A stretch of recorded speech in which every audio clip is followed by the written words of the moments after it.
is now I think 9:33, so I will call this regular meeting of Council of the Municipality of Jasper to order for February 2nd, Groundhog's Day. Hopefully we don't get caught in that cycle today. Councillors, you have today's proposed agenda. Are there any additions, deletions, or other changes to be made to the agenda? Councillor McGrath. Thank you, Mayor Ireland. I have a request for an addition to today's agenda. On January 19th, I presented a waiver of notice and a motion that was deferred to our February 2nd meeting.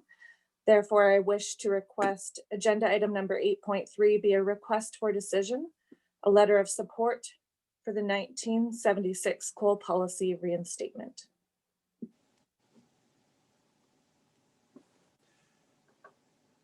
Thank you, Councillor McGrath. Subject to the will of council, I'm certainly personally prepared to proceed that way. I think you could quite legitimately have raised it under business arising in any event, but fair to give it its own agenda item. Are there any other changes to the agenda? Councillor Wilson. Yeah, it could be under new business, but I'd like to get on this agenda or future agenda in the immediate future about update on reopening of some municipal services under the guidelines of the Alberta guidelines that have been set forth. I think February 8th would be a crucial day, and then days kind of unfolding past that date. So I'm sure Mr. Given's on it, but I just wanted to make sure we're not caught behind after dates that we could be opening certain things, and going to make those decisions before that occurs.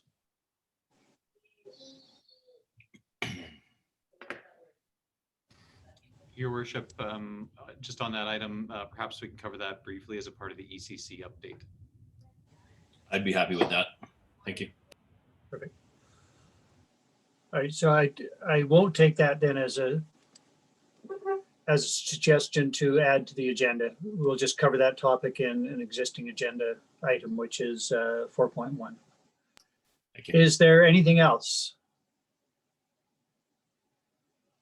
All right, I will take it then that I have a motion from Councillor McGrath to add to today's agenda item 8.3, which is a notice of motion with respect to sending a letter to the province of Alberta regarding the reinstatement of the 1976 coal policy.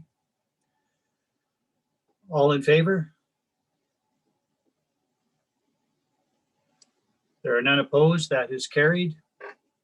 I might have a motion then to approve the agenda for today's meeting subject to that amendment and addition. Thank you, Councillor McGrath. All in favor? There are none opposed. That is carried. We have an agenda for today. The minutes of the regular meeting of January 19th have been circulated. Are there any errors, omissions, or corrections required to be made to those minutes?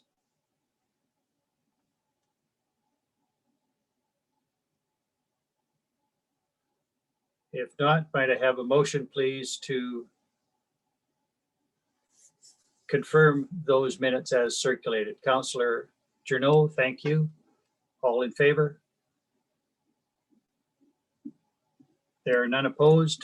That is carried.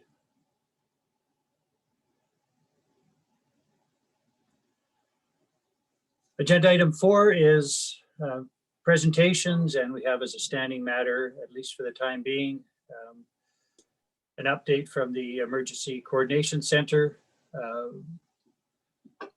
I do not see Mr. Van Tegum or Mr. Hutton standing by, so I will presume that Mr. Given, you are going to tackle that on behalf of the crew. Yes, Your Worship. Thanks very much. The ECC met last week and we'll meet again tomorrow, as is our practice.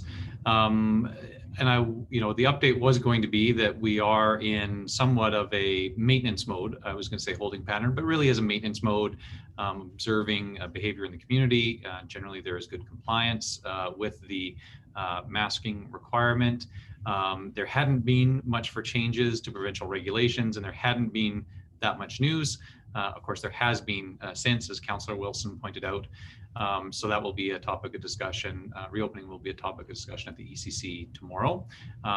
With respect to Councillor Wilson's question about the provincial reopening plan, municipal administration is reviewing the plan to get a better understanding of exactly the details.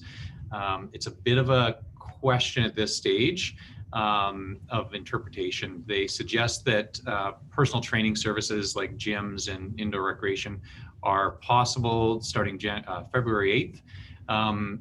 But it's not 100% clear if it is only for one-on-one training, because when one looks at the requirements, they do reference one-on-one training more than they reference just reopening of municipal facilities. And so there is a weekly update with Dr. Hinshaw that happens actually today at about 2 o'clock. And so I'll be attending that and would intend to ask some questions if possible. I'm sure other municipal administrators will be asking the same sort of questions about exactly how to interpret that. We know the community is interested in getting back into municipal facilities, getting back into some of the physical activity that they expect, but it's not 100% clear at this time to administration whether that guidance that the province released last week means a full reopening of the facility, or if we would have to open under some different operational model, or whether it doesn't apply to us at all and it only might apply to private indoor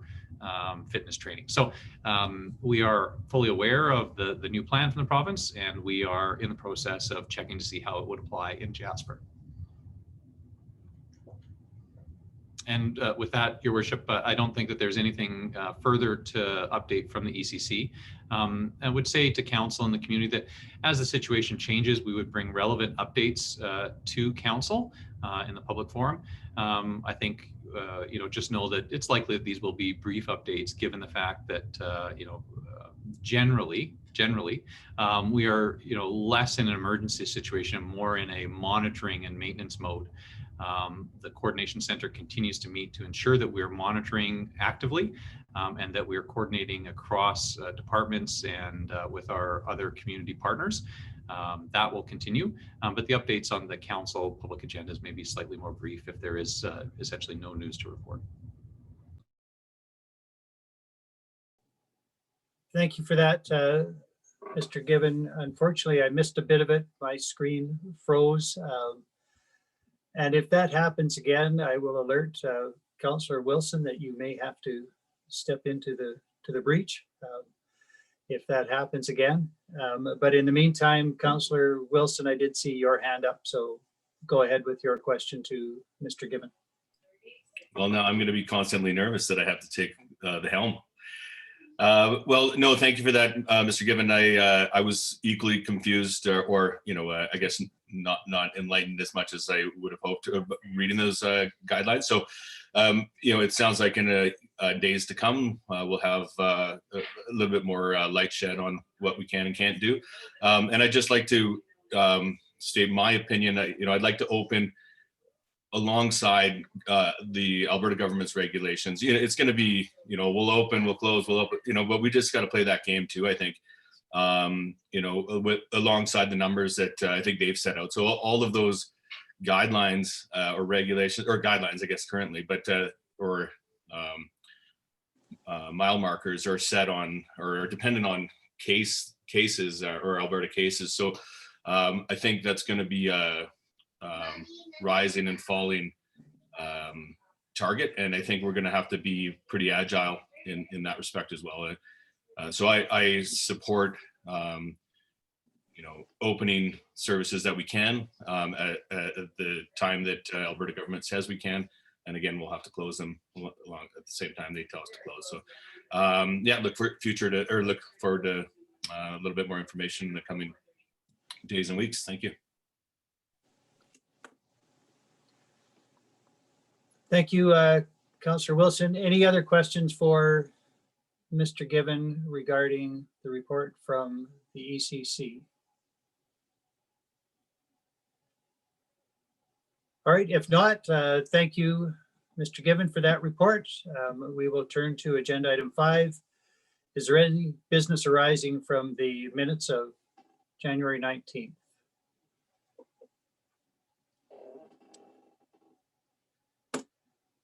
Seeing none, I will turn to agenda item 6, department reports, and we have Community and Family Services reporting today. And Mrs. Waxer, I see that you are unmuted. And camera on.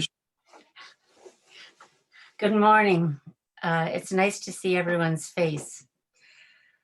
The Community and Family Services Department's work is person-centered, and the first priority has always been the well-being of all Jasperites from infancy to old age.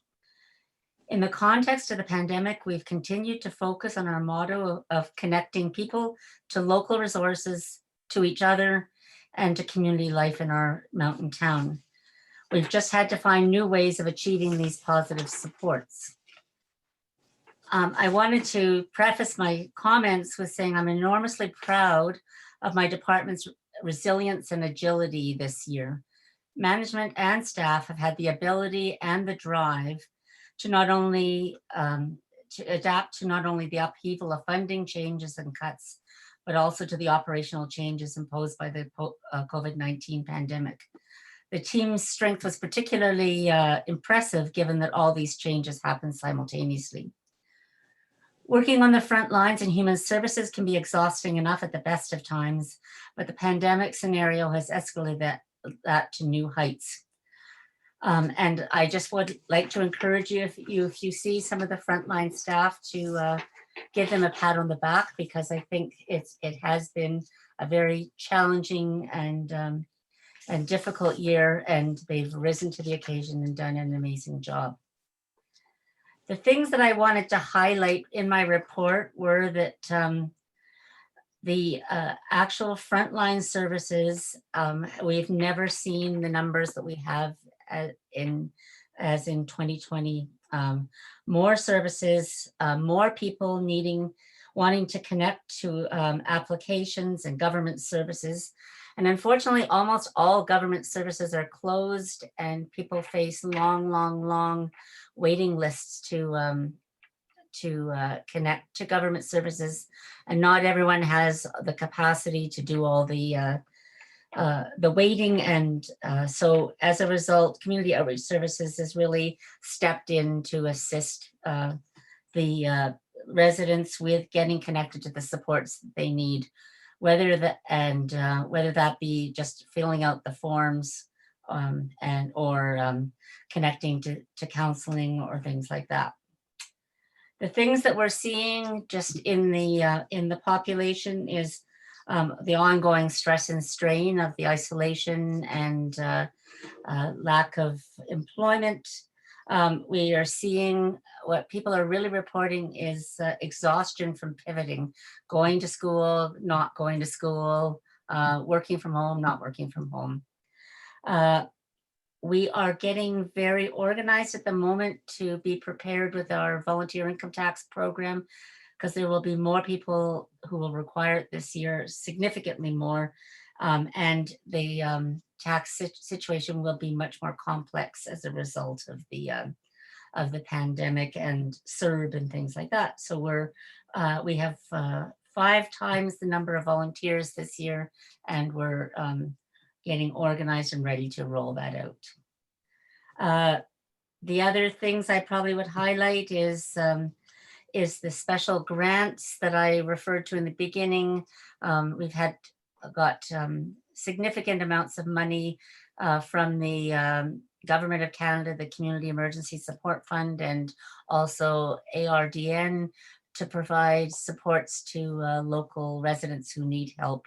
And so we are very appreciative of the money that's come in to cover childcare fees people can't afford, to cover pharmacy things, food, trauma counseling, all of those. They're extra money that we have never had before and have been able to really meet the needs of the local residents. Also, funding, a limited amount of funding to cover social isolation if it's required in hotels, but we've also done the work recently to work with the provincial government to open a commercial isolation facility. So that would be covered by the government wages. But I'm open to any questions. Thank you, Mrs. Waxer. Questions from Councillor McGrath? Thank you very much, Mayor Ireland. Not a question, just a comment. I thank you and echo your comments and your appreciation of the work and efforts that have been put in by your team and all of the supports your department gives to the residents in our community through outreach and childcare services, all of the frontline work and risk that each employee takes every day, and for the compassion that's delivered to Jasperites on a daily basis. Thank you. My pleasure. Thank you, Councillor McGrath. Councillor Butler. Thank you, Mrs. Waxer, and thank you to your team for all the work you've been doing through the pandemic on behalf of the community. I just have one question. You referenced ARDN funding, which I was aware of, but didn't see in the report. Could you explain what that funding is, where it's coming from, and what it's intended to be used for? Thank you. Okay. The ARDN funding, again, is specific funding to assist local residents. One of the highlights of that has been trauma counseling. It has been used almost completely, and we've had to renew the funding. It's also assisted with families who've been unable to pay for their utility bills. I'm afraid I can send you more information, but that's the basics that I'm aware of at this moment. It was pandemic specific funding that was offered to communities, and we applied and were successful in that application. Thank you. Sorry, excuse me. I know ARDN is the Alberta Rural Development Network. Is that the organization from which the funding is coming? That's correct. Yeah. And I'm just wondering if you know. I'm just surprised that that organization has money to provide to municipalities. I mean, I don't know them as being a funding source, so I'm just wondering if you know where that money actually is coming from. Are they channeling federal or provincial resources, or do you know? I would assume that that's the case. They're probably channeling, would imagine, federal funding, but I can confirm that for you. Okay, thank you very much. My pleasure. Councillor Demota.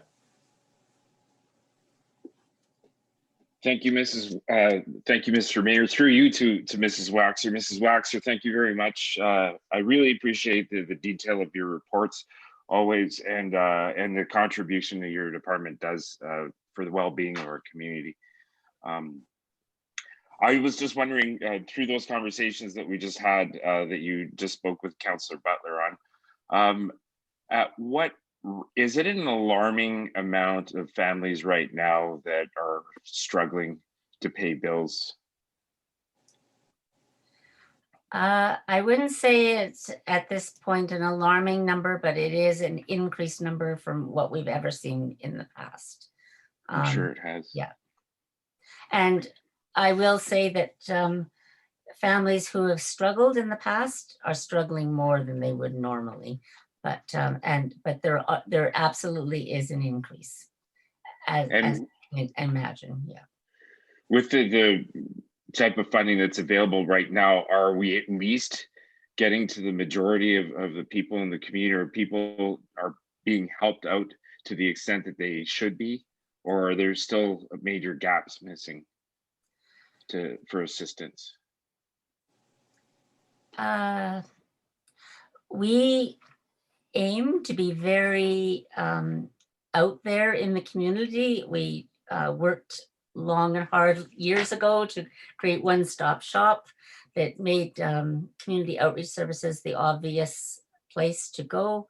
We are active on social media and in a whole variety of other mediums to make sure that people are aware that the services are there.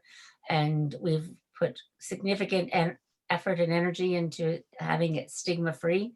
So I'm hoping that most families that are struggling are comfortable to access the service and to reach out. And at this point, we have enough resources to meet the needs. And the one area, again, is trauma counseling. We are finding that particular stream of funding is absolutely is in demand. And we're working with other stakeholders in the province to address that and to look at longer term resources for the community. Thank you, and that's essentially what I was going for. And sorry for pinning you with some tough questions there. And you know, I know that there are some families and people in the community that are finding it quite tough right now. And I'm glad that we have the ability or some type of facility to help them out in any way we can. So thank you again for being there, and thank you again for the information. I realized one other thing I wanted to mention was that we are doing lots of work with children and youth online, doing programming. There was a murder mystery night and really well attended. I wish I could share pictures with you, but screens with large numbers of children and youth participating. But there has also been identified in the community the need for more recreational programming. Our programming is sort of to engage and to combat loneliness and isolation. However, there are families whose children are really missing having some of the extracurricular activities they've done in the past and don't have access to, say, skill building or just physical means to physically get active or to be involved. So with that, I thought was important also to highlight. That isn't in our bailiwick to roll out, but it has been identified as a gap. Doing the online type safely I've been identified.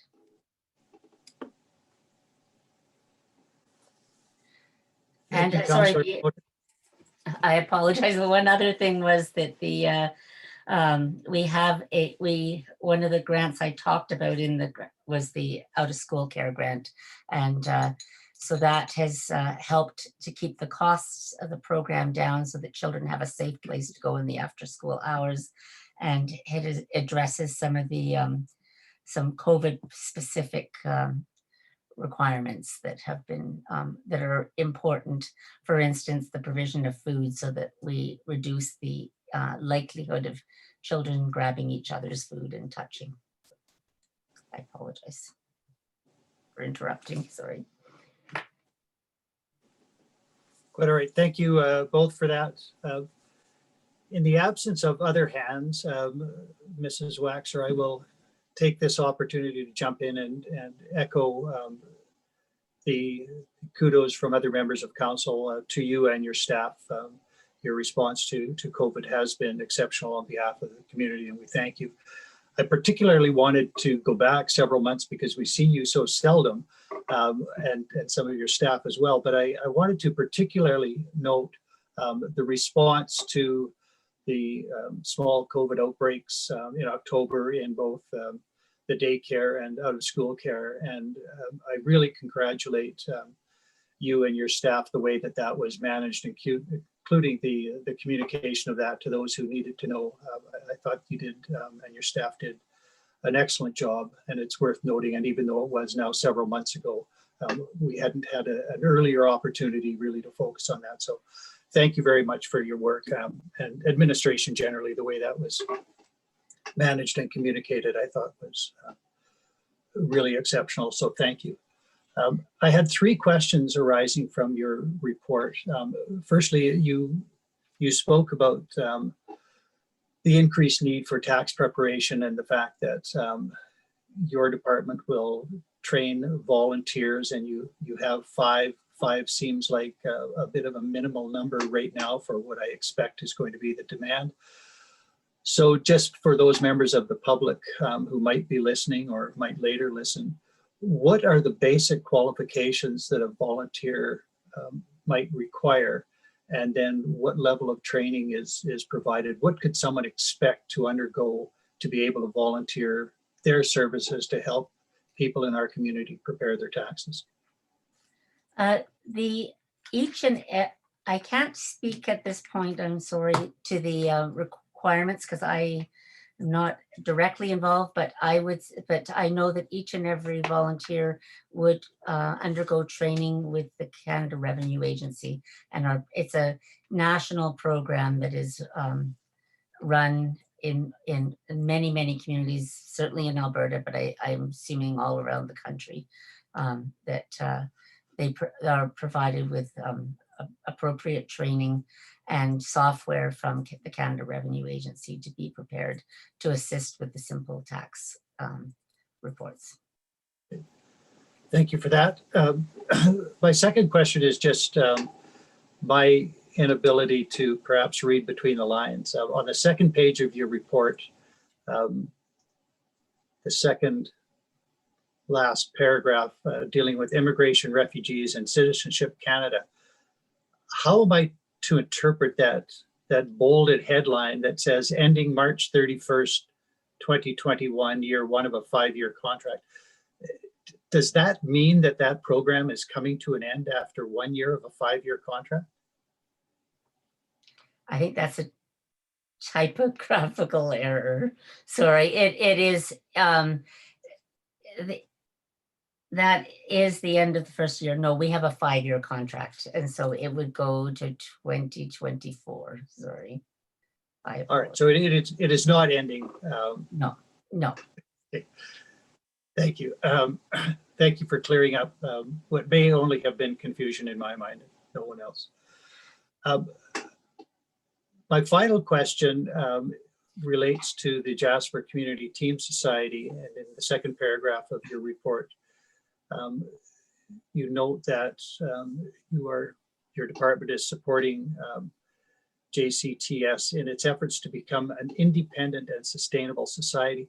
Could you just elaborate on what sense independence is lacking? Is that financial independence, or is that dependence in the sense of control or influence? What sort of independence is lacking in the view of the society as it exists now? I think, like many not-for-profit societies, there's an evolution and new members, and just supporting them through the process of ensuring they have adequate and updated policies and procedures. And they are driving it themselves, but we are resources to them in the event there's questions and concerns. They have been going through the process of new staff, and some of our staff have been involved with the society over the long haul, so are able to provide history to ensure that all their new staff are up to date and understand the evolution of the society. But no, there's never been any financial. The department is it's the opposite. The society is there to support the department. So, but because it's a symbiotic relationship, just assisting in them becoming stronger and more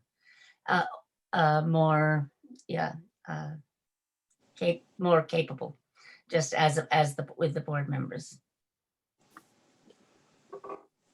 Thank you for that, Mrs. Waxer. And in the absence of Any further inquiries from councillors? Again, I thank you for your report, and I thank you and your entire staff for all the work they continue to do through this pandemic and generally for the community. So thank you very much. My pleasure. And if it's okay, I'd like to also just in relation to what you had said around childcare, I think I'd like to echo that Lisa Daniel did a really exceptional job in managing those COVID small outbreaks. And I think I'm exceptionally proud of the fact that no further spread occurred through the center, and which is a real testament to the excellent work of Lisa and her staff. Thank you. Couldn't agree more. All right, that takes us to agenda item 7. We have a bylaw summary just for information, and agenda item 7.2. We have the supplementary assessment of improvements bylaw for third reading, it having received certification from Parks Canada since second reading. Do I have a motion from a councillor to read that bylaw for a third and final time? Councillor Keller-Harempy, thank you. I did see Councillor Butler's hand as well, but I chose you, and I apologize for a little delay. I am not scrolling as quickly as I ought to get the wording of this motion, but I have now located it. A motion from Councillor Keller-Harempy that council read for the third and final time bylaw number 233, the supplementary assessment of improvements bylaw, being a bylaw of the specialized municipality of Jasper in the province of Alberta, to authorize the supplementary assessment of improvements for the taxation year 2021. In the absence of any indication of debate, I will call the question. All in favor? Are there any opposed? Councillor Juneau, I did not see your hand at all.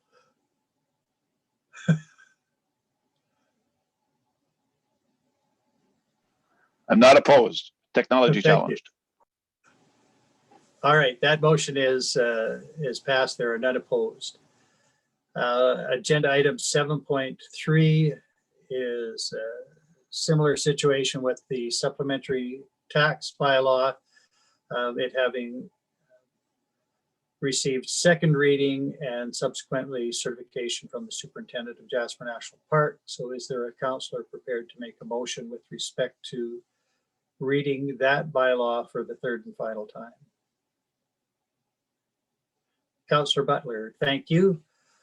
I have then a motion from Councillor Butler that council read for the third and final time bylaw number 234, the supplementary tax bylaw, being a bylaw of the specialized municipality of Jasper in the province of Alberta, to authorize the imposition of a supplementary tax for the taxation year 2021.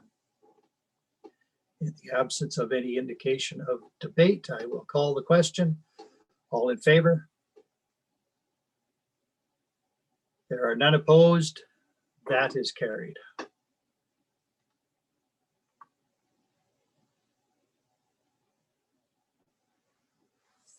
Which takes us to agenda item 8, requests for decision. 8.1, appointments to the Regional Assessment Review Board. This was before us as notice of motion on January 19th and is back now for decision. I look to a councillor for a motion. Councillor McGrath. Thank you. I have a motion from Councillor McGrath that council appoint Valerie Glaves to the Larbs and Carbs established under the West Yellowhead Regional Assessment Review Board for a term commencing May 1st, 2021 until April 30th, 2024, and that council appoint Paul Butler to the LARBs and CARBs established under the West Yellowhead Regional Assessment Review Board for a term commencing May 1st, 2021 until April 30th, 2024. Is there any debate required with respect to that motion? Councillor Butler? Thank you, Your Worship. Not debate, I just have a question. I see that, and I don't know if Ms. Nadon is in the meeting. If she's not, I'll have to ask my question at a different time. I see that it is possible that Jasper may need to appoint a designated clerk and designated chair, which is outside of the normal rotation of those positions through the region. And I'd like some insight into that, though it's not important for this motion. So if Ms. Nadon is not here, I'll bring it up separately. Thank you. All right, thank you for that inquiry. And it can be deferred unless Mr. Given is able to respond, but otherwise, go ahead, Mr. Given. Your Worship, I'll just say I'll respond to ensure that we'll flag that to Ms. Nadon and circulate the information to council by email if that's appropriate. If there's action required, then of course it would come to a public council meeting, but we can get a bit of an update on that by email in advance of it coming to council. But thanks, Councillor Butler. We'll make sure to flag that. Sure, I appreciate that. Thank you. All right, thank you. If there is nothing else with respect to the motion, I will call the question. I won't propose to reread that motion, but all in favor? There are none opposed. That is carried.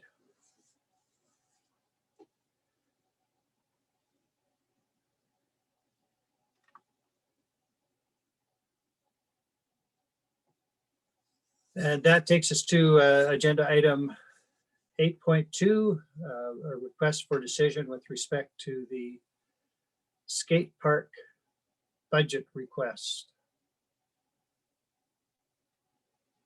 Again, that was here January 19th by way of motion and enjoyed some discussion at that time. It is back now for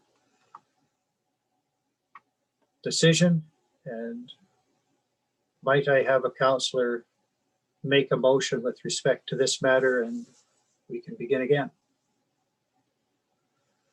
Councillor Demota?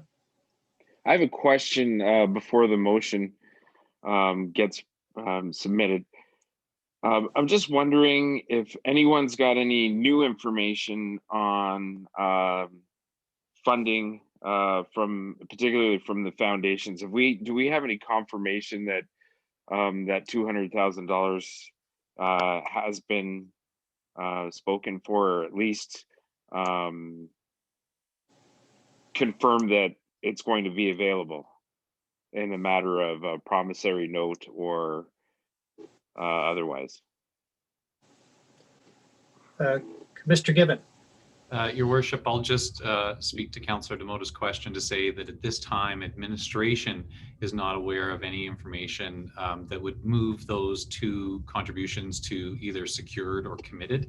I think there are potential. I believe the Skateboard Park Committee is in ongoing conversation with the foundations, but the administration has not received any information that would lead us to change the classification of those contributions.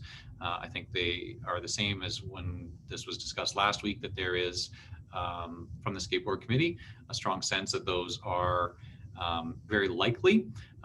But I think from an administration perspective, we would want further confirmation before we reported to council that they were committed or secured. So I think the answer is, from an administration perspective, no change in the status since last week.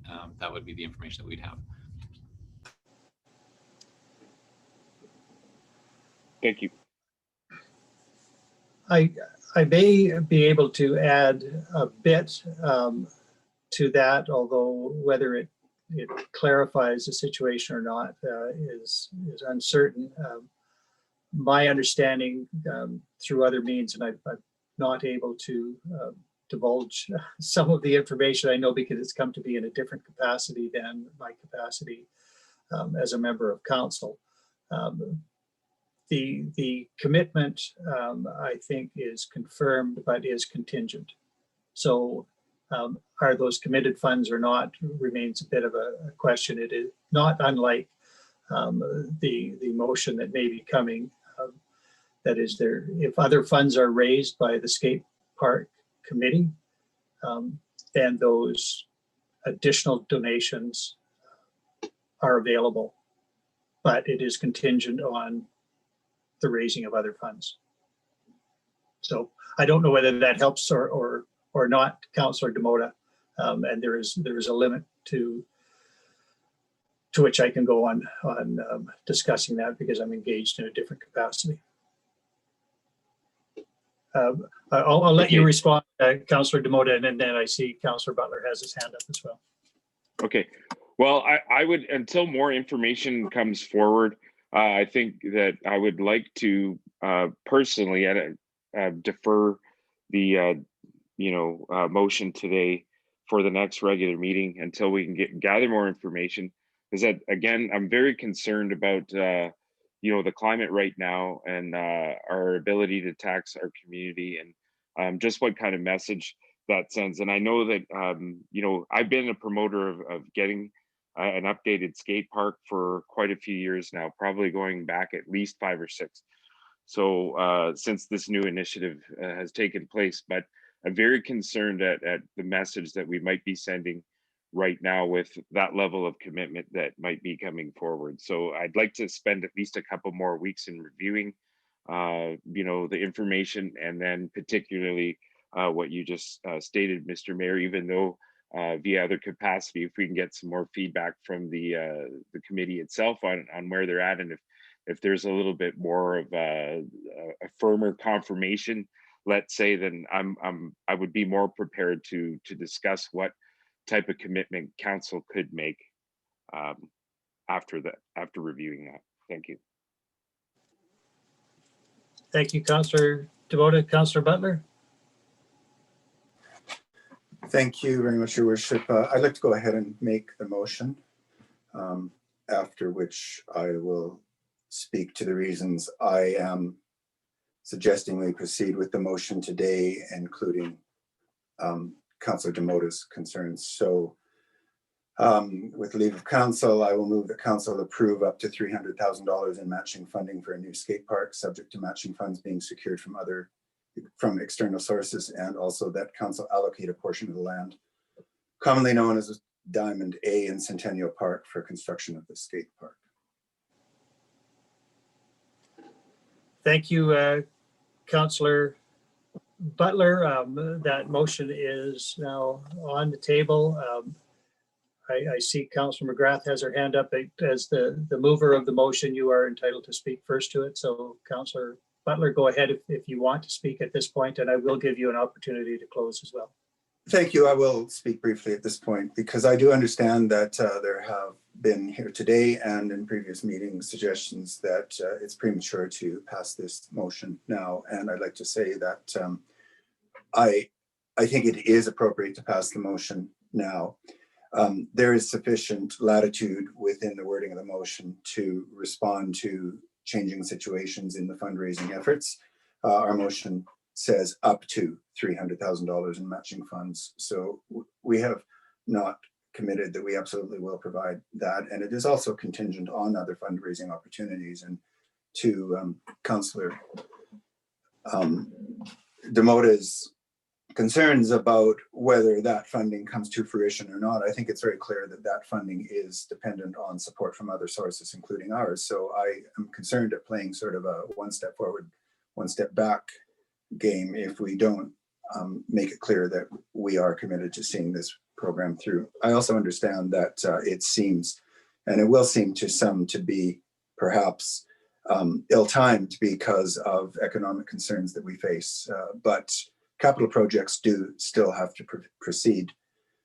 Administration has suggested, and I think it's a good suggestion, that we split this capital contribution over 2 years. And many of our capital contributions are not funded from the current year's tax envelope anyway, but they are funded through that and also through debentures. So those options are still open to us. But I think that timing is really important for this, for the skate park committee to move forward. So I do think it's appropriate to move this matter forward now in this way. That being said, I will point out as the mover that if council would rather wait for further developments to actually vote on the motion, I wouldn't object to a motion to defer, but I would like to see the motion on the table so that even if we choose not to deal with it today, we have made our position and our direction clear. So those are the comments I wanted to make in the context of actually putting the motion forward. Thank you. Thank you, Councillor Butler. Councillor McGrath. Thank you very much, Mayor Ireland, and thank you, Councillor Butler, for moving this motion. Though I would have liked to see more fiscal allocation to this capital project, I would never stand in the way of the skate park coming to be, and fully support this motion. My only question regarding this motion is the 2 weeks ago, or I'm not sure exactly what day, or last week, Councillor Keller-Amphy made a motion, and she used the word, I believe it was the possibility, and of using Ball Diamond A. And I wasn't quite sure if we were at the point yet to have in a motion that we would allocate the land known as Diamond A for the construction of the skate park so precisely, without first engaging the community and without first knowing that that was for sure the way forward. Because I'm not sure if we're there yet where we know that that is going to be the location, or are we still in that decision phase of where is the most appropriate location for the skate park? So I fully support the motion. I fully support including this in the 2021 capital and 2022 capital budgets. I'm just curious if we should be that prescriptive of the location before we've moved into the consultation process.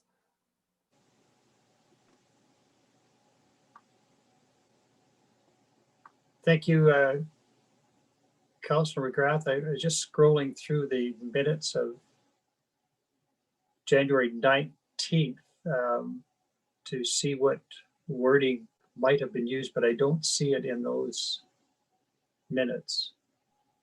Sorry, it was last week, Mayor Ireland. Oh, I'm sorry. Okay, that was committee of the whole, so we don't have that. Councillor Keller-Amphy.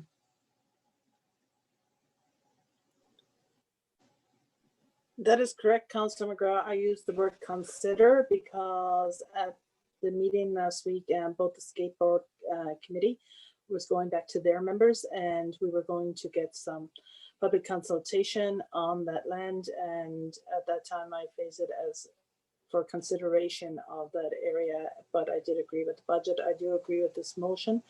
I totally would like to see this project come to fruition. We put a lot of money into our ice surfaces and our ice rink, and I think a skateboard park is just as important to the families and the children of Jasper as our arena.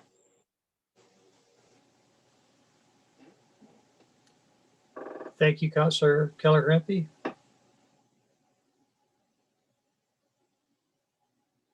I see your hand, Councillor Butler. You were in advance of Councillor Demota. If you are, do you have your pen up? A point of order?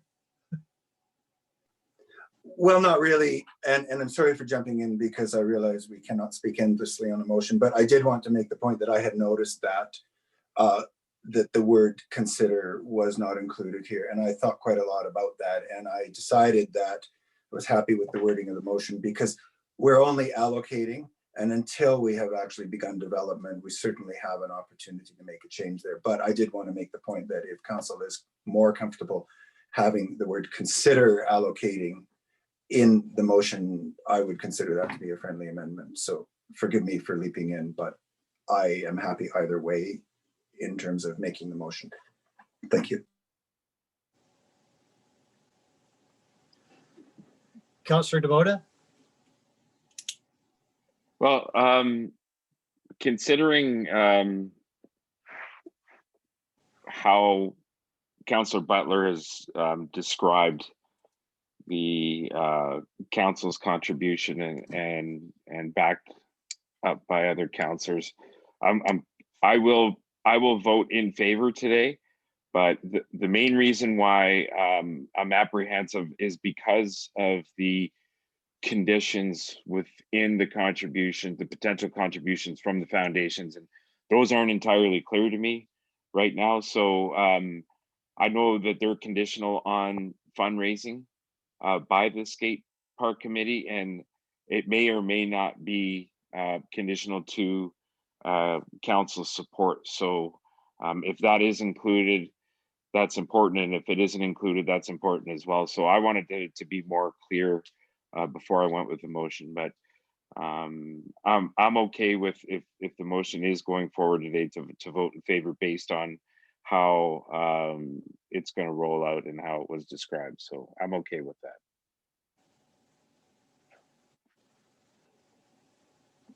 Thank you. In order to perhaps make some progress, I wonder, Councillor Butler, whether you would accept as a friendly amendment the addition of wording that says that council consider allocating a portion of land known as Diamond A. Yes, Your Worship, that was what I hoped to communicate in my earlier comment. Absolutely. I am entirely fine with that. So please, with the will of council, as a friendly amendment, we'll strike the word allocate and insert consider allocating a portion of the land commonly known as Diamond A in Centennial Park for construction of the skate park. Thank you for that. So that is the motion then that is on the table. It doesn't need a formal amendment if it is accepted as a friendly amendment. So I go ahead, Councillor Wilson. I do want to speak to the motion, but Councillor Wilson and then Councillor. I was just going to put my support behind the alteration of that statement. I guess the question is that has administration approached and my apologies for not being here last week, but has administration approached the skate park, and would relocating the park come with additional cost? Hopefully not at this point, because I think we only have really just conceptual drawings, but I definitely support the location change. I think it's a bit more of a showcase location for something we're spending a lot of money on. I just wanted to make sure that that the wheels are in motion, that the skate park is speaking with its members as well as the designer that they've been working with.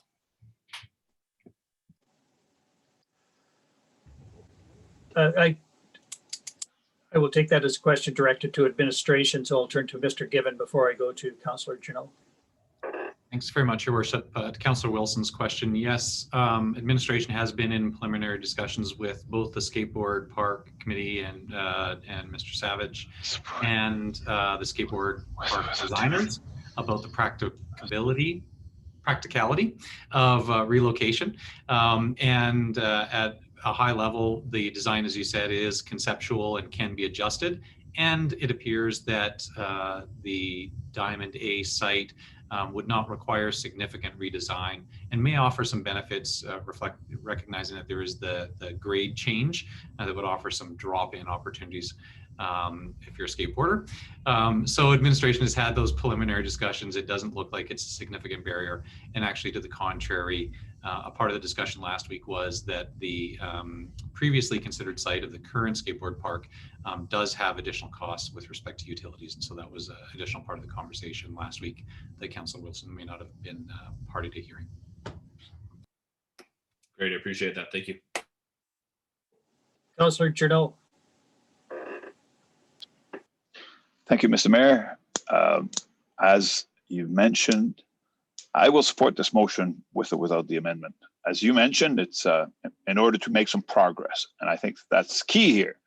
We've been at this for a long, long time, and it's time to make some progress. Let's steer this in one way or the other. It's a bit disappointing that some councillors are looking to delay this again. The motion is very straightforward. It's conditional on matching funds.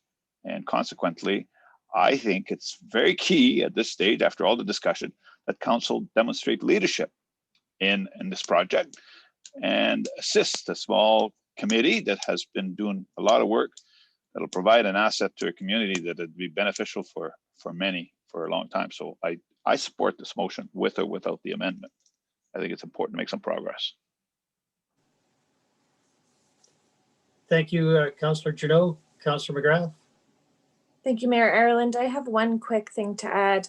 I was in attendance at the school age community conversation last week, and I updated the community conversation members about where we're at and what happened on Tuesday in council, and expressed to the community conversation members the possibility of the relocation and the consideration of Ball Diamond A, and that there would be a motion this week to allocate $300,000 towards the skate park.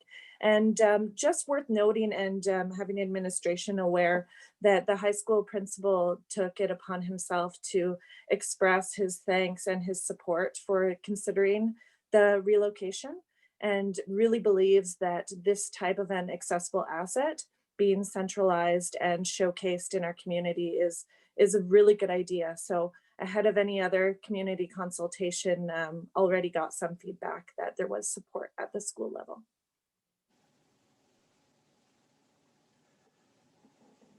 Thank you for that. I do wish to speak to the motion, and if necessary, I will relinquish the chair to Councillor Wilson, unless I can prevail upon somebody else to make the motion that I wish to make. And the motion that I wish to make is to sever the questions. I am in favor of proceeding immediately with all considerations for the allocation of a portion of Diamond A. I do not think that should be subject to any delay. We should get on that immediately, and I would support that portion of the motion. But I wish to sever the motion because I do not share that feeling with respect to the approval of funds. And whether it is disappointing or not, I continue to believe that it is premature to signal that we are in for 300,000. And I appreciate that the motion says up to, but I do not believe that that's the way the public will interpret that motion. And so I think we are working at cross purposes and diminishing opportunities for further community contributions. I am also concerned about the lack of precision that I see in the first bullet point of the motion. That is that we will contribute up to 300,000 in matching fundings, subject to matching funds being secured from external sources. Does that mean all external sources? Is there any benefit in refining that to say that we will match funding coming from the community? So if our community sees the benefit and raises money, we could say we will match that. But when we say only external sources, that includes potentially at least grants from organizations outside the community. And I'm not sure that that is the role of our council, or where council wishes to go on that. That is to match whatever comes in the door, whether it's raised within the community or external to the community. And I would like the opportunity to look more closely at that precise wording. If I had better words in mind, I might propose a motion to amend and we could debate it now, but I don't yet have those words, and I would like to have an opportunity to discuss with council what we actually mean by matching funds from external sources. So for that reason, I am more inclined to follow Councillor Demota's suggestion that on that particular point, we reserve our decision and investigate further. But with respect to the land portion, I think we should get on that instantly. So for that reason, I would propose to split the question. And as I say, I will make that motion myself if no one else is prepared to do it. But I will first relinquish the chair to Councillor Wilson. And having said all that, Mr. Given has been busily waving at me, so I will recognize him first, and then I think both Councillor Butler and Councillor Wilson wish to speak. Mr. Given. Sure, Your Worship. Didn't mean to break your concentration, but just did want to flag that under the procedure bylaw, any council member can request to have a motion split without needing to make a motion. So if that's a desire, Your Worship, you don't need to relinquish the chair. There's not a motion required from council to split it. It's just council may wish to do so. And it actually does say the CAO may, on the request of the mayor, assist with phrasing the motions. I think the motions are rather independent. I don't think they require rephrasing. So Your Worship, if it's your desire to split the motions, that's completely possible, and council can have discussion, debate, and deal with each of them separately. Well, thank you for bailing me out of that. Most appreciated. Councillor Butler. Thank you. And on the question only of severing, if it is helpful to see it in the nature of a friendly amendment to sever the questions, I certainly have no objection. I was just trying to move forward, and I considered making only the first motion, but I thought debate would be easier if we were discussing both together. But I have no objection to severing and debating the two motions separately. Thank you, Councillor Butler. Councillor Wilson, had I seen your hand? Councillor Demota. Yeah, I appreciate the conversation, and I do not want to delay this any further, but there are things to discuss, and I'm willing to move forward. I want to move forward, and I don't want to be the person who holds things up or causes the discussion to be held up. I like what you have said, Mr. Mayor, in regards to splitting up and the reason behind it. And that was my full intention. And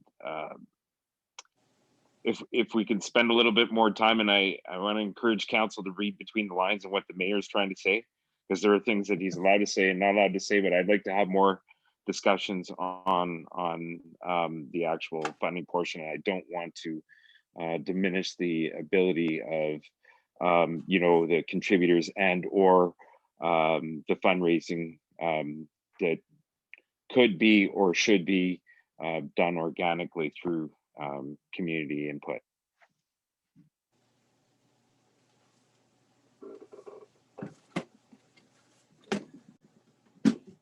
Councillor Wilson. I guess my question is, I need to know if it sounds like there's some pretty large funding out there, and I feel that it's pending our commitment. So if we're not ready to commit, 300,000 or whatever that number ends up being, I don't think these other groups are ready to commit that either. So I would invite those other groups to come talk with us. It could be in camera if they want to stay anonymous, but I don't think they do. I would suspect that they'd want to be like, hey, and I think I know one group, I guess, but let's get them into the conversation rather than kind of stepping around it. We need to know, is it a capped number? Or, if, can we work together? Can we be open about it? Like, can we put percentages to it, to costs? I find it's pretty difficult to say, yeah, 300,000, because maybe it might be 350 that we need to come up with. Maybe it might be 200, but let's kind of all get together and move forward with some momentum, saying that we're going to find a way to make this happen. We're willing to commit a certain amount. We're going to push the skate park to go out and find more. But it seems very random to put 300,000 to it for a large project that we know costs closer to $1 million. This is our asset in the end. I'm willing to put more but I'm also, willing to let the public put the money into it as well. But we need to know who these people are, what what they're willing to match. I don't see numbers to what these groups are willing to match or willing to put forward. And sure, there's talk behind closed doors, I guess. I don't know. I need to know who's putting the money forward. And I think percentages are more so easy to work with here. But I don't know. I think we're kind of ahead of the, putting the cart before the horse, putting a number to it at this point. Yeah, we're willing to put money towards the project. And I hope there's quite a large portion coming from the public as well. And I just don't want to tie ourselves to, up to, and that's it. Anyway, do people know who these groups are? I do see hands from Councillor McGrath and Councillor Demota. But I will say in response to your direct question, those two foundations choose, as they are entitled to do, to remain anonymous. So although you might want to know who they are, they don't want you to know who they are. And that's legitimate on their point. And I believe I raised this on the last occasion as well. My understanding is that their conditional commitment, each foundation is prepared to put in $100,000 on condition that the skateboard committee raises $200,000 from the community. And I don't want to hamper the efforts of the Skatepark committee to raise that by stepping in early and acting as a disincentive for community investment. So I appreciate that it is a cart and horse situation, but that's the way I line up the cart and the horse. And the reason for my hesitation to signal our intent at what I think is too early in the stage. I've simply attempted to answer your questions, Councillor Wilson, Councillor McGrath, you were waiting, and then Councillor Demota. Sorry, could I respond just briefly? Yes. Well, no, I appreciate that. And I appreciate the fact that they want to stay anonymous, but, and I apologize, I didn't have the numbers available. And honestly, I would definitely support not putting a number to it. But I think we should have some motion that we do support. Oh my God, slow and goalie. I do, yeah, honestly, 300,000, we don't have to put a number to it, but we do, we support the project. We'll put money towards it. I've lost my train of thought. I apologize. But I think we're speaking to the same thing. I don't need to approve what type of money we're putting forward. And I think a lot of it should come from the public as well. Sorry. Thank you. Councillor McGrath, sorry to have kept you waiting so long. Thank you very much, Mayor Ireland. There's no worries about the delay. I think that, there's a lot of reading between the lines, as Councillor Demota suggested, and, I'm not privy to the information that some of you are privy to, and it makes it confusing. It makes it hard to know exactly how to move here. I want to make sure, and my intention behind voting as soon as possible on this is I want this council who supports the skateboard park to come to be. I want it to happen. And I can only hope that I'll be here in the future to allocate more funds to the skateboard park. But this council is dedicated to making sure that the skateboard park moves forward. And however we can do that, by whichever means we can use and whatever tools we have, let's do that. Is it going to cost more than 300, as Councillor Wilson suggests? Likely, yeah, this is a huge project. But I also have some confusion on calling, public dollars and public contributions, not these contributions. This is a public contribution. If we allocate $300,000 to this, this is public dollars. These are our residents' dollars that will be used to create their skateboard park. And that's the way they want their money spent. If there's something going on behind the scenes that we should be aware of, and you want to strategically formulate this motion to reflect that, I would support that, but I don't have any information as to why we would. But I trust you and I trust your judgment. And if you want me to make that motion because you're so confident, I'll make that motion.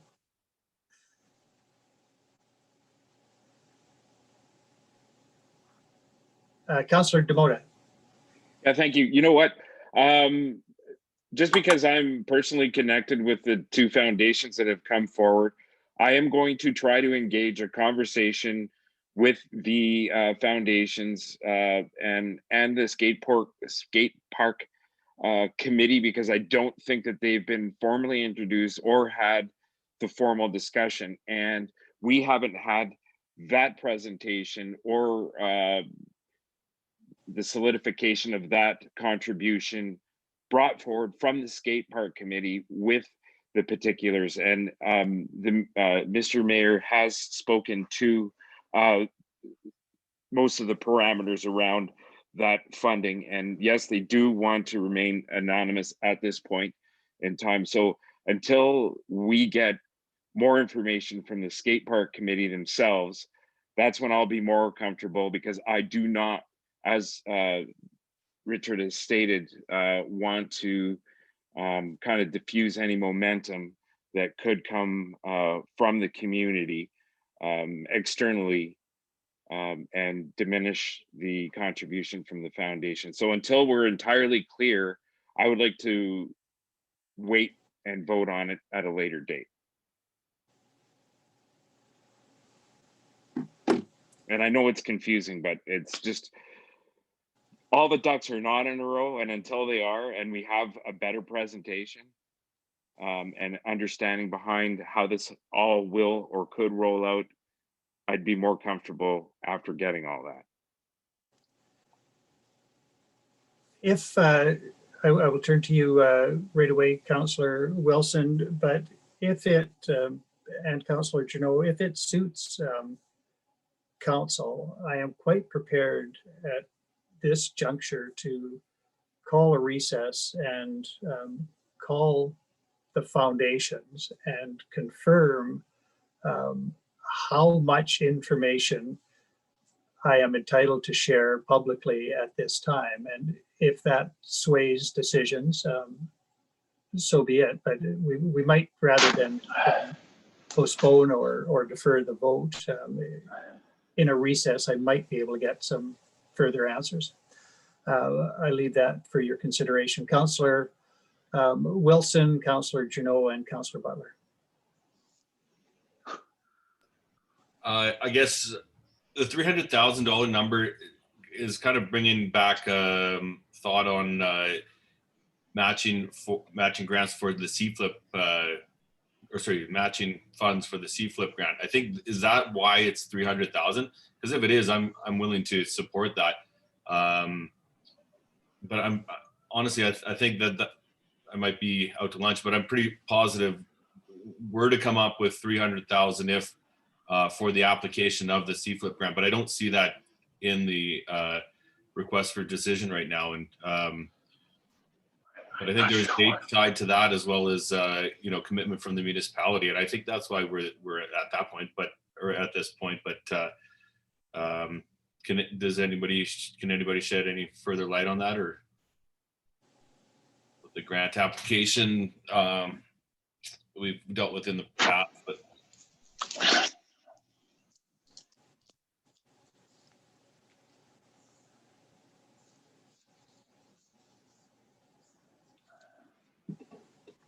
Mr. Given, go ahead.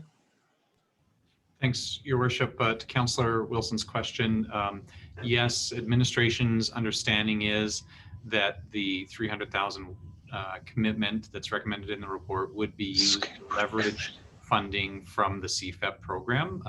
Our understanding is that the committee would intend to utilize that commitment to actively go and apply for the CFEP major funding stream. And so that is a part of the, I guess, the overall intent of the recommendation that's here is council making a commitment would provide greater clarity to the skateboard park committee of how much funding from external sources, they can reflect in their application to the CFAP program. Without some number there, they would only be able to reflect other committed funds as sort of shown in the table, and that would limit their ability to apply for CFAP funding. Thank you. And with that light shed, I would support it, because I do think we have to put some number to the commitment so they can apply for that large stream seafood grant. So thank you. Councillor Butler and Councillor Journeau in that order. Well, thank you very much, Your Worship. I've been sort of patiently waiting to take my opportunity as mover to sum up, but I will speak now because I have to say I'm a little depressed. There seems to be a tone developing that our goal here is to find a way to contribute as little as humanly possible to what I think we all acknowledge is a good cause. I would like to remind Council that we have spent and will continue to spend hundreds and hundreds of thousands, millions of dollars on ice-based recreation that is fundamentally geared toward team sports. And we have never once had a conversation about, oh, well, should people go out there and fundraise to support that? Building capital projects is what we do. $150,000 per year over 2 years, as even if it is a commitment, is frankly a nearly vanishingly small commitment relative to what we seem to be prepared to spend on recreation in this community. This facility will have no operating costs. In other facilities, I grant you that we factor in operating costs into the equation, but there are no operating costs here, or nearly none. To the question of whether $300,000 is appropriate, I think it's enough to back the CFAP application, and it is about a third of the project. That seems more than appropriate to me from a council standpoint. If the organization, if the Skatepark committee is highly successful in community fundraising and comes up with more money, so that instead of a just under $1 million project to which we contributed a third, maybe we end up contributing, maybe our $300,000 is a quarter of a $1.2 million skate park, and it's a bigger and better skate park. I'll applaud. That's great. We need to put a number on this and we need to move forward. If it turns out to not be enough, the Skatepark committee can come back again to this or the next council and make a request for further funding. But I think by putting a ceiling on it, we're suggesting to them that here's an amount of money that we think is appropriate. You now go off and try to make this happen. So I would like to suggest that we don't need more information to proceed with these motions. We don't need to ask people to break their anonymity. We can do this. Thank you, Councillor Butler. Councillor Journeau. Thank you. I was going to basically say what Councillor Butler has just said. We don't need to know who the donors are now or in the future. It's important that we demonstrate leadership here, and the skateboard committee has been working quite hard. And as Councillor Butler said, it's not a big amount when you consider the big recreation budget. And this is specific to a target market that's not been addressed in the past. Delaying this just does not demonstrate the leadership that this skateboard committee is looking from the community, or from the council, sorry. Thank you. Thank you, Councillor Butler. Councillor Demota, and I will then call the question. Okay. I don't understand what all the stress is at this point right now. Like, it just seems like it has to be done today.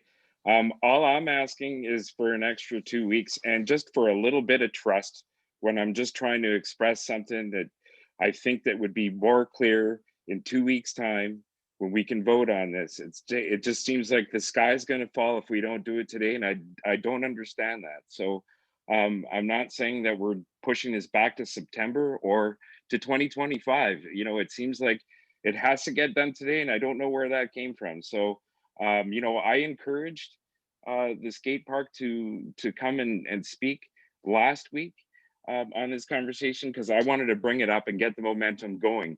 And now all of a sudden, it's just like everything's going to explode if we don't do it today. And I've come to council several times over the last 4 years to ask for a little bit of faith, and I rarely get that. So I'm just saying, just trust me, trust the mayor at this point. Just wait for 2 weeks and relax. It seems like there's a little bit of grandstanding going on here, and I don't know why, but I'm just asking to just chill out for 2 weeks when we can get some more information to you. And if you don't want to do that, that's fine. I want to go forward too, and I want to hold it back.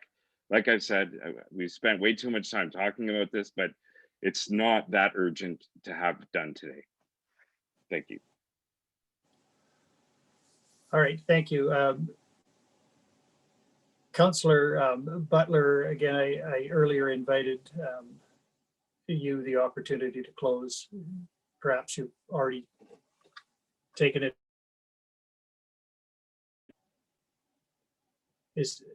Have I been frozen? Councillor Butler, if you wish to close, go ahead. Well, Your Worship, my earlier statements were adequate for closing. I'm not grandstanding.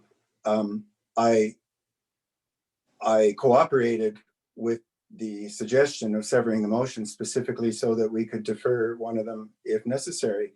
If somebody wants to make a motion to defer either one of these motions, they're free to do so. I've not suggested that there's any panic here. I'm just suggesting that this is a way forward. So, Your Worship, it is the right of any councillor to make a motion to defer either one of what is now two motions. So I don't think being asked to relax or chill out is helpful. I think that a motion to defer might be helpful. I don't know if it'll pass, but I think that's the way we do business in council. And I'm, as I stated, open to having either one, or for that matter, both. Questions deferred if that's what council would like to do. Thank you, Councillor Butler, and I did indicate that I was going to call the question. There is a motion that has been severed and amended in a friendly fashion. And in the absence of any motion to defer, going once, going twice, I will call the question on the first part of the motion then to be voted on separately, that council approve up to $300,000 in matching funds for a new skate park, subject to matching funds being secured from external sources. All in favor? Opposed? That motion is carried. The second motion, that council consider allocating a portion of the land commonly known as Diamond A in Centennial Park for construction of the skate park. All in favor? That motion is carried. There are none opposed. Thank you all. We have, sorry, excuse me.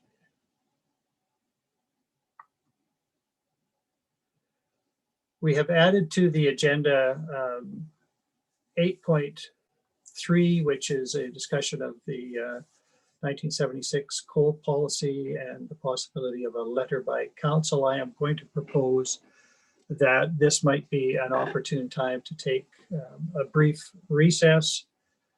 It is almost 11 a.m. I would propose that we reconvene at 11:10 and carry on with agenda item 8.3. So I will see you all at 11:10. If Councillor Wilson is there. there he is. Thank you.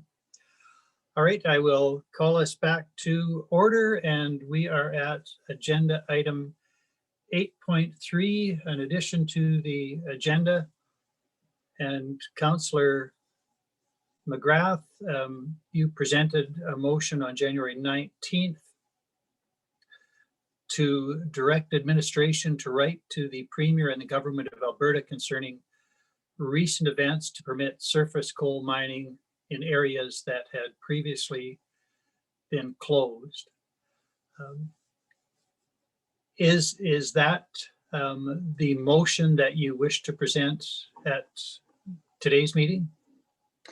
Thank you, Mayor Ireland. I would like to amend my motion. I would like to amend my motion after reading other motions that have been circulating and used throughout the province of Alberta, specifically a motion that has been given to us and requested of us by the Council of High River, Alberta.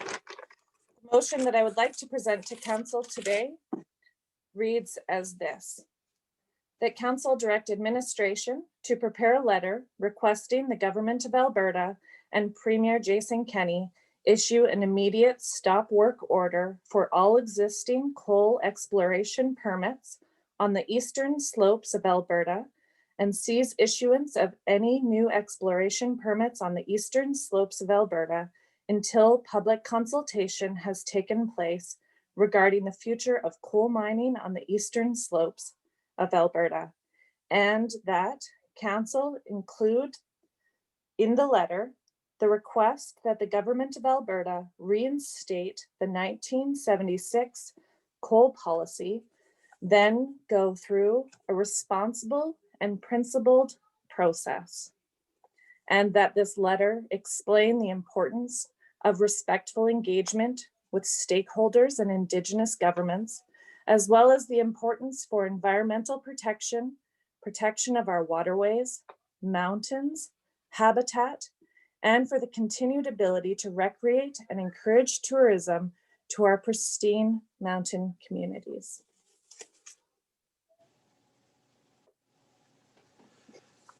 Thank you for that, Councillor McGrath. I'm going to assume that with the technology available, administration is able to replay that and get the full motion. It is going to be difficult to have me recite that motion when it comes time to call the question. So I may turn to you again to, in fact, remind Council of all that is in that motion. May I ask, before I accept the motion onto the table for debate, is the motion the opening words that Council direct administration to prepare the letter? Okay, thank you. All right, so that is Councillor McGrath's motion that is open to debate. Councillor McGrath, it is your motion, so you are welcome to speak first and open debate. Thank you very much, Mayor Ireland. My opening would be this: have you had enough time to consider the issue of the removal of the 1976 coal policy? Do you believe that this is the right thing to do? Do you feel that writing this letter represents the interests, the values, and the viewpoint of our constituents and residents here in Jasper? If so, then I strongly urge you to not see this as an issue or a matter of jurisdiction. I ask you to lean into your values and to the values of future generations of Albertans and agree that this letter does no harm. This action is environmental stewardship, and it's the least that we can do to try and protect Alberta's waterways, mountains, and the air that we all breathe.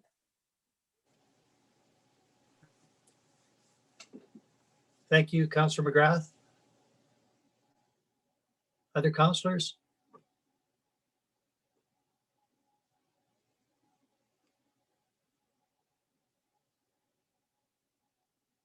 Councillor Wilson and Councillor Butler in that order. Well, I was waiting for Councillor Butler to he was You delaying. didn't wait long enough, though. Yeah, I did. And I didn't want to leave Councillor McGrath hanging. I really appreciate her putting this motion forward. I was skeptical about, where we, or as unsure where we found ourselves within this debate. And I do find us on the sidelines, but I definitely don't want to stand aside and say nothing. If High River is asking, I'm sure many other communities are willing to put this letter forward as well. High River is affected by it quite a bit more drastically than us. I would put my support behind putting together a letter to send to the to the provincial government.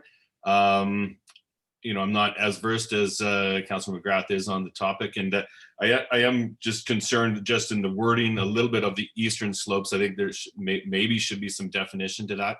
There are some valid mining going on near Hinton. Are we kind of suggesting that we put stop to that? I don't think so. I think you're suggesting that any mountaintop coal mining operations within the rescinded coal policy area, and I'm in support of that. So I wanted to put my support behind Councilor McGrath in putting this letter forward in really just to stand in solidarity with our municipal partners on the eastern side of the slopes. We get the clean water and they don't. I don't think so. So anyway, I think that's all I got to say at this point.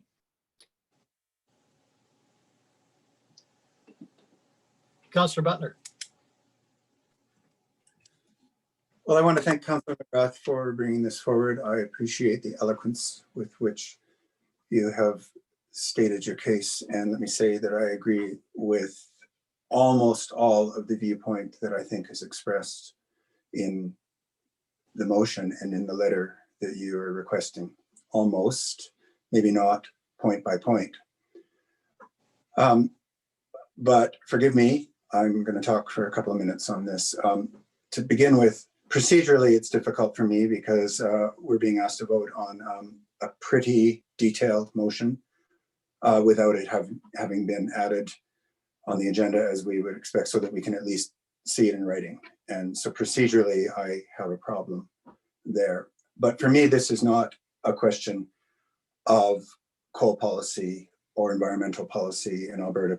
For me, this is a question of jurisdiction and our role as a municipal council and why we're here. I have no doubt that most Jasperites probably share in large part the concerns that you've raised, but I am not convinced that that those residents want our council to engage on an issue that is entirely within provincial jurisdiction. This comes down to our government telling a higher level of government how to do their job. And I feel that's shaky ground. I'm also far more concerned about effectiveness and outcomes. And I don't feel that a letter coming from our council will be either effective or will likely produce positive outcomes for the province relative to, for example, large numbers of individual letters from individual Albertans directed to the level of government that has jurisdiction in this. I have to say that if this request was made in a letter to council, and I would point out that we haven't received one formal request from the public to engage in this, but if we did, I'm not sure that the request would meet the standard of our letter policy, because our letter policy allows for requests for consideration by council on items within municipal jurisdiction. I don't think that we're here to exercise our individual personal values. I think we're here to represent the interests of the residents of Jasper on municipal issues within our purview. I don't develop or take a position on anything easily. We have been asked in the past year to take positions on some really fractious issues. For example, the masking bylaw, and it's tough. And I spend a lot of time thinking about these things, and I talk to a lot of people and I do research, as I think we all do. And I don't easily make up my mind on these issues. And it's hard enough when it's an issue that is within our jurisdiction. I have a very hard time being confident in putting forward a position to the provincial government and saying, this is a fair representation of the will of our community, particularly with respect to jurisdiction. We have a lot of business to take care of. We have budget. We don't even have a budget yet. We need to pass a utilities bylaw. We have issues around equitable taxation and alternate sources of income. These are important issues for our community. This is an important issue for our community, but it's not in our jurisdiction as those ours. I have plenty of strong views and objections over provincial government initiatives. Carbon tax, Alberta's support for the Keystone Pipeline. I don't bring those issues to council and say, please engage on these. I think it's important that we respect what level of government deal with what issues and that we engage that level of government on it. Finally, I want to draw a connection to conversations a couple of 3 years ago on the Jasper Interconnection Project, which was the new power line connecting Jasper to the grid. And there were strong objections raised to that project on environmental grounds. And my recollection is the council was actually asked to engage on that issue. And in fact, I think we were asked to oppose the interconnection project on environmental grounds. And we talked about that and we considered it. And we felt that even on that issue, which was certainly closely connected to our community, that we should not engage because the specific environmental question was not really ours to decide. It was essentially an issue for Parks Canada and the provincial regulators. And we chose not to engage on that. And so I worry that if we begin to feel it's our job to engage the provincial government and frankly tell them how to do their job on this, well, then what comes up with the next issue that some councillor or a member of the public believes that we should engage on by writing the provincial government? This is a question of intergovernmental relations. You know, it's even hard to talk about this in public. We normally consider intergovernmental issues privately for the very reason that it's stepping onto shaky ground when we start to engage the provincial government on issues that don't directly affect us. Certainly everyone thinks that clean water is everyone's issue. Absolutely, it is everyone's issue to address. High River sits in the watershed that would be affected by the project that was under discussion. So I certainly understand they're looking for support, but I'm not sure that we as a council should easily feel comfortable to jump onto that when it isn't an issue directly related to our purview as a municipal government. So as much as I understand and appreciate the sentiments and I share the values, I quite passionately feel that it's not something that we as municipal council should be engaging in. Do what we want, say what we want individually, build momentum, contribute in any way to the conversation individually, but as municipal council, I think it's outside of our purview. I apologize for going on at such great length. Thank you. Thank you, Councillor Butler. Councillor Journeau. Councillor Butler has very eloquently posed kind of most of the points that I would like to see covered. A letter from 7 individual councillors to the Premier of Alberta would be far more effective than one letter from council. So I would encourage individuals to write because they're going to be far more effective.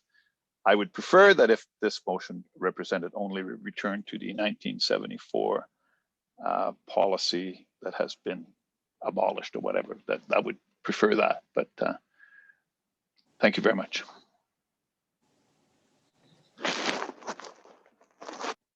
Councillor Demota.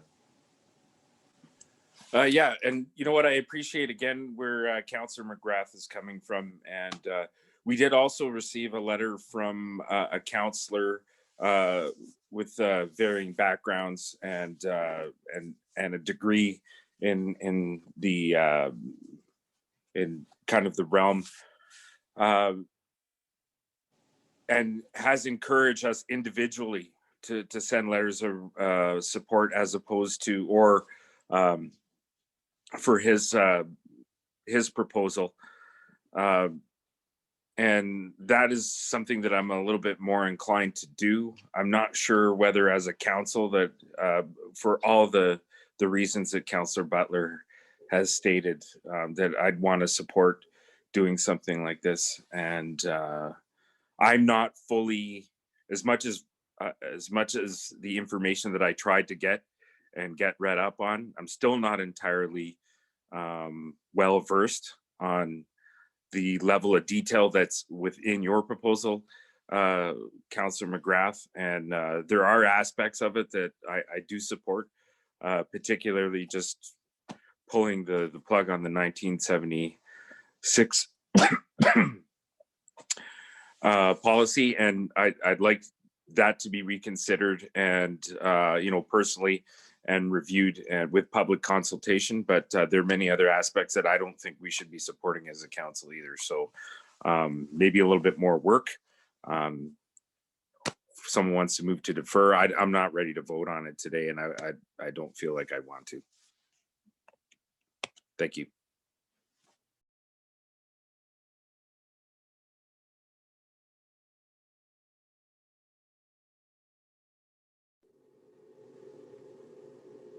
Is there any further debate on the motion? Councillor Butler. Sorry, I had meant to mention that the way that I know that municipal governments come together to run an issue up to the provincial government when there is substantial agreement among municipalities is through the AUMA. I have seen that done effectively in a number of cases. And I think it is an appropriate way for municipalities to speak as a municipality, even on an issue that they, I shouldn't say speak on, but more to support an issue that they feel supportive of, but which may not be within their direct purview. I think that is an effective way. I think the AUMA serves that purpose well, and we have all watched it happen. And I would certainly be in support of using that tool. And I have no doubt that the affected municipalities, such as High River and Crow's Nest, which by the way is in favor of the change, and Lethbridge and other municipalities that have chosen to engage, I have no doubt that they will be looking to use that avenue. And I would certainly be in support of our supporting that kind of an effort.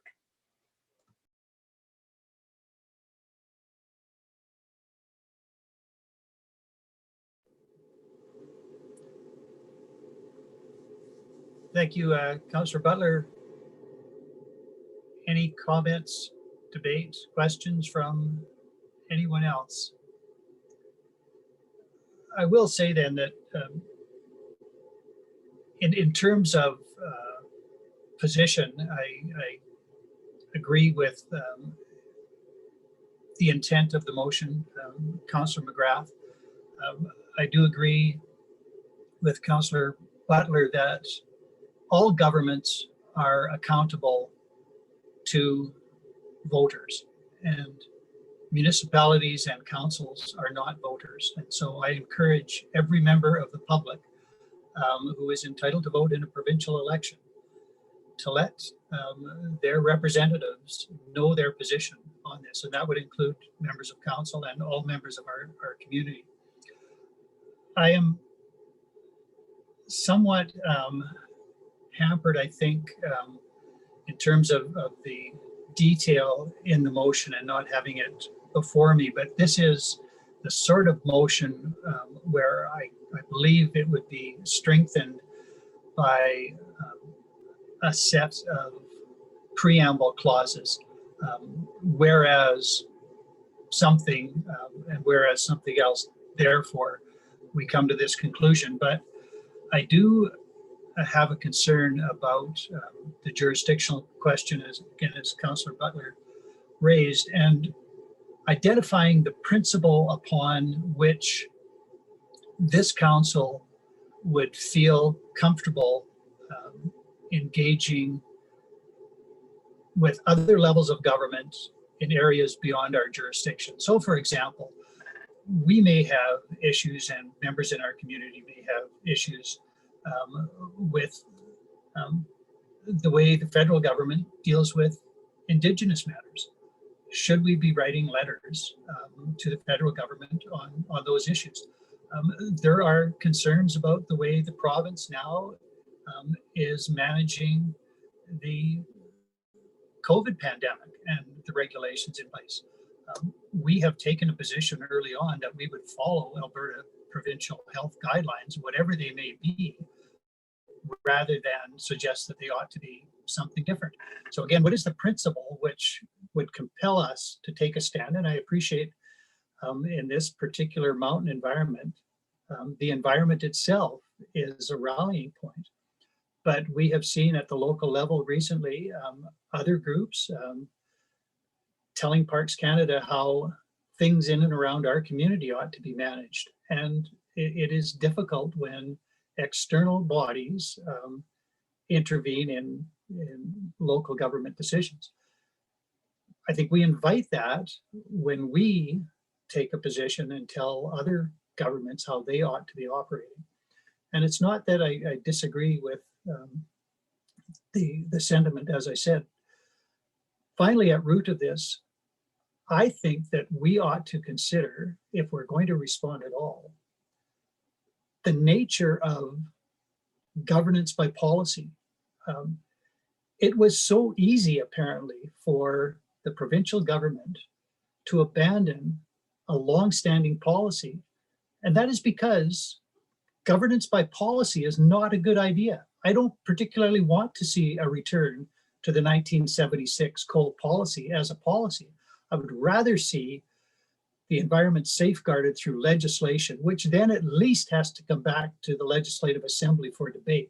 It cannot be changed in some back room where the government and its caucus simply decides to change a policy.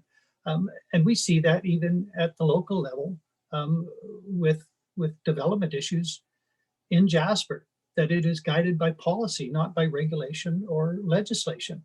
And that's a serious point that I think should be incorporated into any position that we might take. But I am siding more with the issue right now that I am concerned about overstepping our jurisdiction, but I am equally interested in inspiring community members and members of council to take personal positions, because I think all governments are accountable to the voters, and the provincial government, I think, is becoming aware of that as well. And the more letters they get, the better, rather than a condensed letter coming just from a council.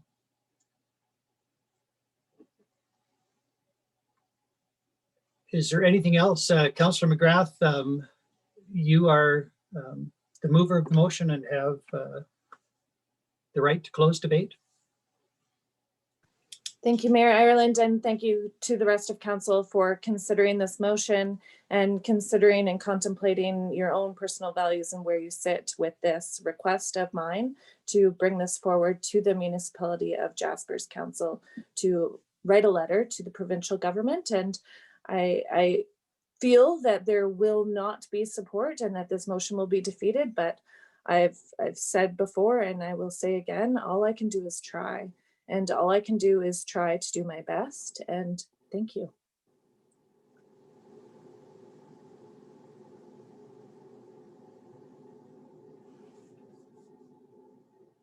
Councillor McGrath,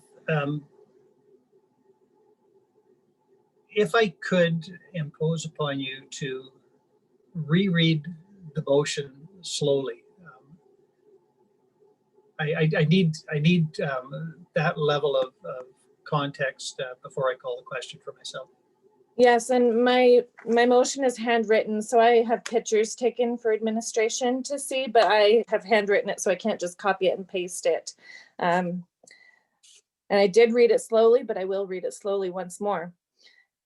That council direct administration to prepare a letter requesting the government of Alberta and Premier Jason Kenney issue an immediate stop work order for all existing coal exploration permits on the eastern slopes of Alberta and seize issuance of any new exploration permits on the eastern slopes of Alberta until public consultation has taken place regarding the future of coal mining on the eastern slopes of Alberta, and that this letter include the request that the government of Alberta reinstate the 1976 coal policy, then go through a responsible and principled process, and that this letter explain the importance of respectful engagement with stakeholders and Indigenous governments,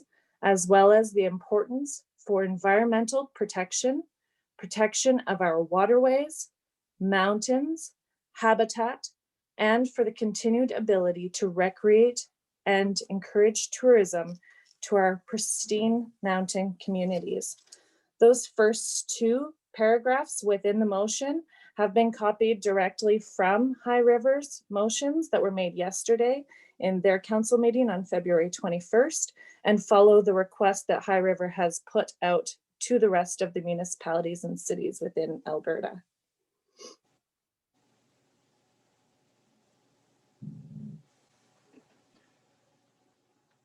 Thank you for that. Councillor Butler. Thank you. I wasn't sure you would allow me to speak again, which you probably shouldn't, but thank you, because I want to say this. Councillor McGrath has already suggested that this motion will likely fail. However, what I want to say is, to the extent, Councillor McGrath, that you have succeeded in raising this question, which is in the profile and in the minds of Jasperites and Albertans, I have to congratulate you on a job well done.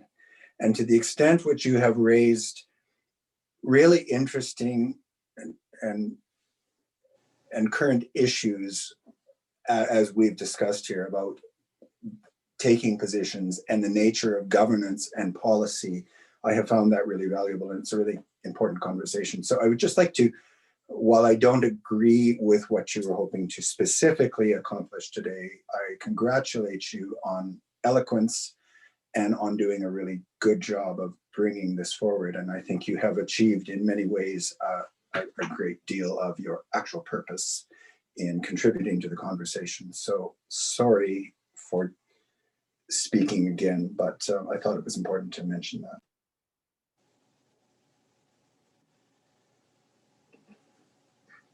I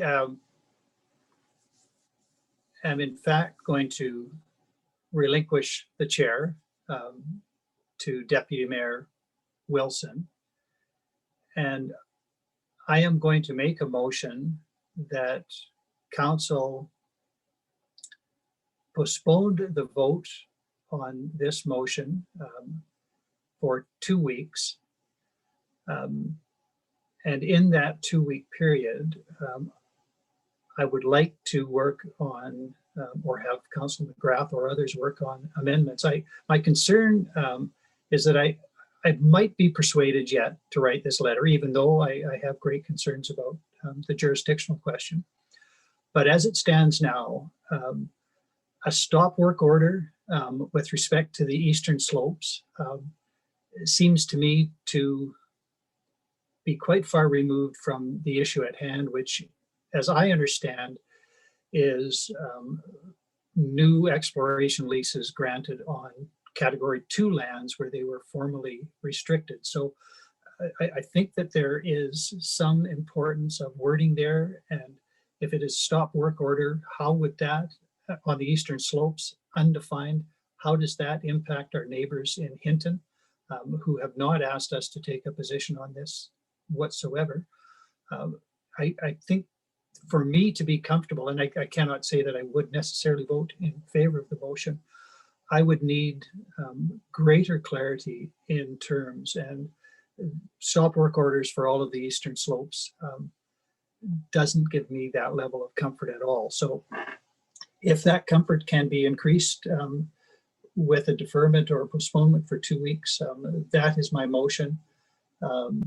And I turn it to Councillor Wilson, Deputy Mayor Wilson, to carry us through that motion to postpone the vote on Councillor McGrath's motion for a 2 week, well, must I say 2 weeks, till our next regular council meeting, which would be the 16th of February, I believe. Okay, so let me navigate through here first. So Councillor McGrath's motion was on the table first, I think. So I would ask Councillor McGrath, do you accept Mayor Ireland's motion being voted upon prior to yours? Yes, by way of process, I believe that Mayor Ireland had every right to make that motion. Okay, well then I'll, would anybody else like to speak to Mayor Ireland's motion? Mayor Ireland, I'm not going to repeat your motion. Does council understand the direction of his motion and the deferment of it until 2 weeks from now? Councillor Butler?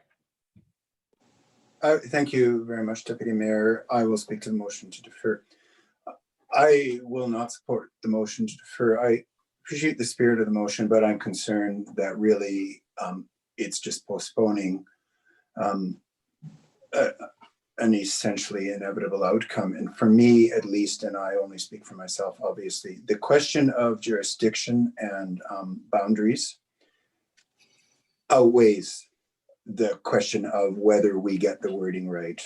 Part of the reason I objected was it seems like a nearly insurmountable task to me to get the wording right to the extent that all of us, or at least most of us, would agree. But in the end, for me, the question of jurisdiction and where our responsibility lies outweigh the question of the wording of a potential letter. So I'm more in favor of dealing with the question today. So for that reason, we'll vote against deferral. Thank you. Would any other councillors like to speak to the motion before I call the question? And as there's none, all in favor of deferment? We have 2 in favor, against? So the motion, Mayor Ireland's motion is defeated. Moving on to Councillor McGrath's motion. The motion, Councillor McGrath has spoken or has repeated to us twice, is and I guess in summation, a letter in support of High River, or sorry, in support of. Point of order, Deputy Mayor. Please. Just yes, just to relieve you. I did relinquish, but that relinquishment ended with the vote on the motion that I had made. So you are off the hook. I would like to hand the chair over to Mayor Ireland. Thank you. Thank you, and thank you for chairing so expeditiously. Got us through the debate and the motion in no time whatsoever. So then we return to Councillor McGrath's motion to direct administration to write a letter in the manner that has been described, and I won't ask Councillor McGrath to read it once again. You all know what the motion is, and I will call the question on that motion. All in favor?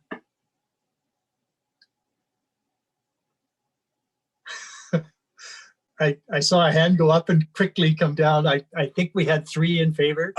I apologize. I am calling now for those opposed. That motion is defeated 4-3. That is 4 opposed, 3 in favor.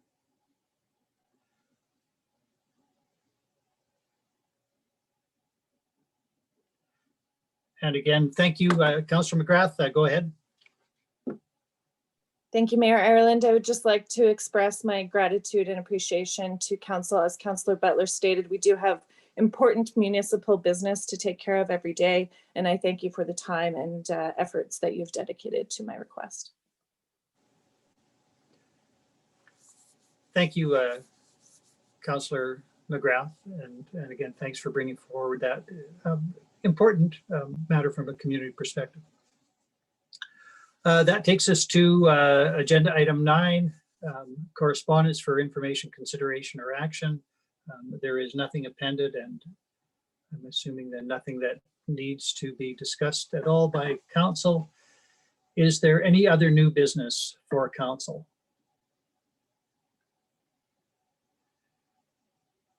If there is not, I will entertain councillor reports.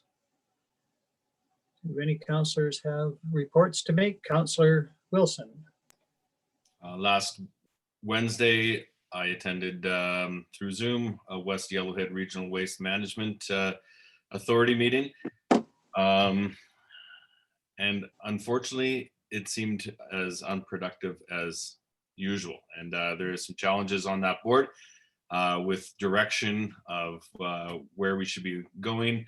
What we should actually be an authority, a commission, board, and we've been educated many times before on what direction we can take. We've just kind of lacked the ability to make a decision and move forward. So unfortunately, there's some struggles on that board or that authority. We also Councillor Keller-Empey and I also attended Community Futures West Yellowhead, and I'll leave it to Councillor Keller-Empey to add any particulars to that as I'm drawing a few blanks currently. Councillor Keller-Empey.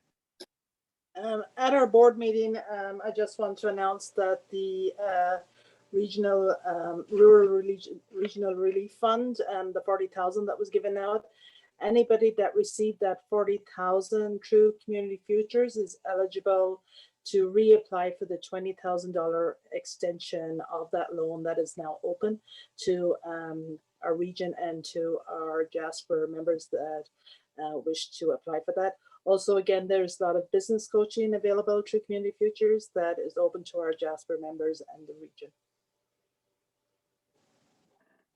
Thank you. Thank you, Councillor Keller-Empey. Any other reports? Councillor McGrath. Last week, I attended the community conversation for school age life stage, and tomorrow I will be attending the community conversation for adults.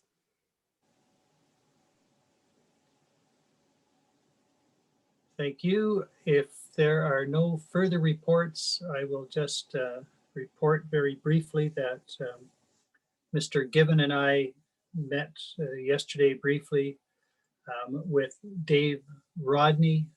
Some of you will remember Mr. Rodney as a former MLA who then became CAO of the